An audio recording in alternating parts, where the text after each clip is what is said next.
Hello and namaste to all of you guys. Welcome back to my channel. आज चाहिँ हामी अहिले भर्खर स्थापना भएको बद्रीनारायण धाम जान लागिरहेको छौं. So let's go. अब हामी जानको लागि रेडी हुँदैछौं. अब म र बहिनी चाहिँ पेट्रोल हालेर निस्किन लागेको.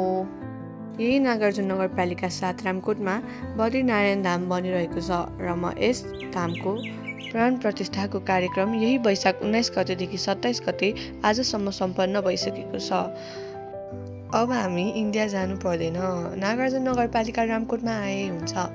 बा आमा दाजुभाइ दिदीबहिनी तथा सबैजनालाई हाम्रो गाउँ हाम्रो नागार्जुन नगरपालिकामा भएको बद्रीनारायण धाममा स्वागत छ.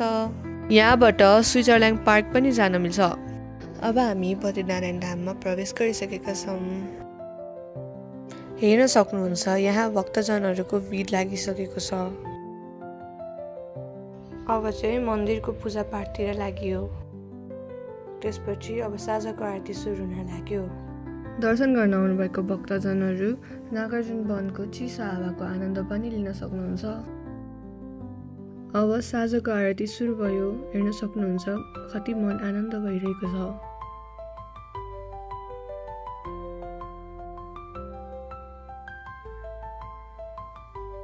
अब चाहिँ आरती सिद्धाएर हामी घर फर्किँदैछौँ. घर फर्किँदाको दृश्य यस्तो रमाइलो छ. सो हजुरहरूलाई पनि धर्मकर्म र प्राकृतिक सौन्दर्यको मजा लिन चाहनुहुन्छ भने हाम्रो नागार्जुन बद्रीनाथ धाममा हजुरहरूलाई स्वागत छ. Welcome. Thank you all for watching my vlog. Hope you enjoyed it. Do recommend what I should post next and please like and subscribe. Thank you.